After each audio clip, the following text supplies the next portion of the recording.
Hello there, and welcome back to Hydroponics Daily, your go-to podcast for everything soilless cultivation. When it comes to the soil, though, did you know that 5 to 8% of the nitrogen that gets added to the soil is actually added due to the action of lightning? Yep, lightning actually provides a way for nitrogen to get into the soil in a form that is available to the plant. Really interesting, that. The immense energy in a bolt of lightning provides the energy to break the strong triple bond in N2, the dual nitrogen molecule, and allows it to form oxides, so nitrogen oxides, NO and NO2 and things like this.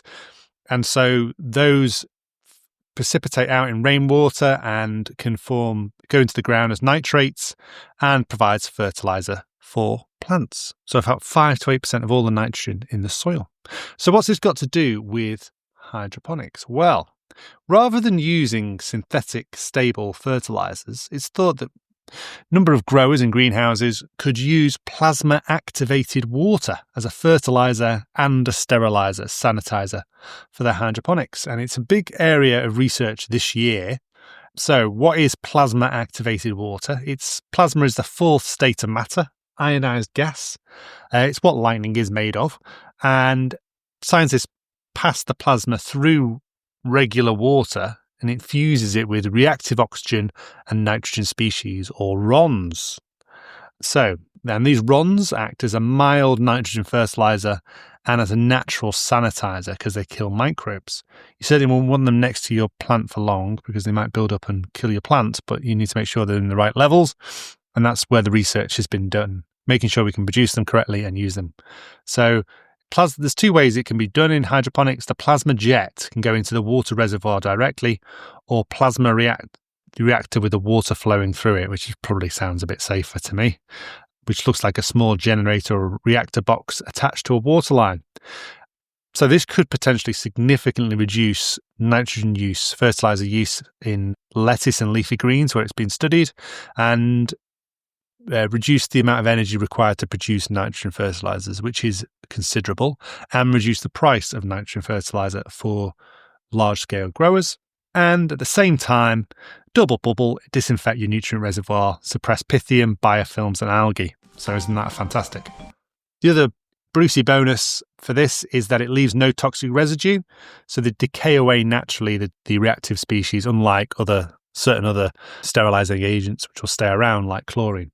And then the final big Brucey bonus is that it potentially lowers the EC drift in recirculatory systems, so producing it more stable.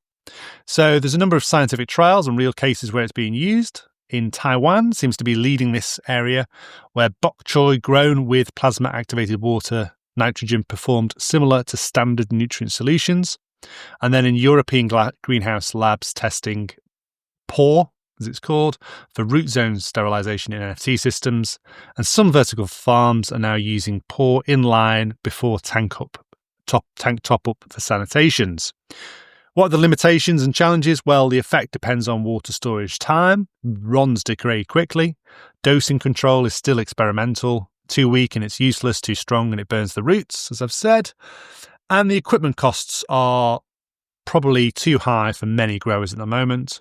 Commercial POR generators, not widely available yet, but this certainly could be something we're going to see in the next few years, maybe even at the smaller scale. So grow rooms could use POR kits and generators. Obviously, it'd be pretty high electricity use. So another thing that limits small scale growers and medium scale growers is their electricity demand on the circuit.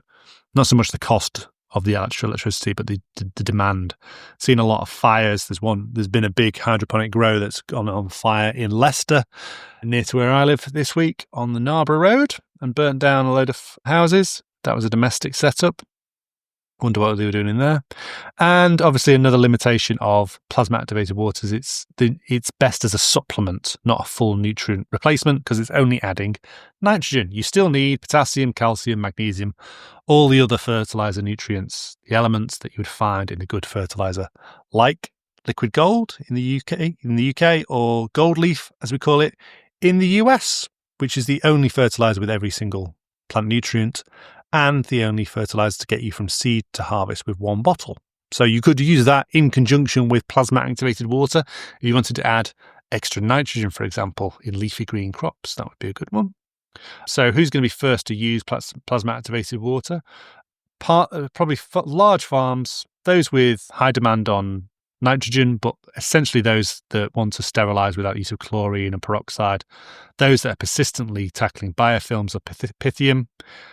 And it'd be interesting to know if plasma activated water could be used in organic crops. I don't know. I'll have to ask. I will ask the organic regulatory body that certifies some of our organic products like chitosan biofungicide and things like this, and yucca extract and seaweed extracts, and see if they would allow plasma activated water in organic farms. So organic hydroponics is allowed in the US. It's not a thing in the UK or in Europe yet.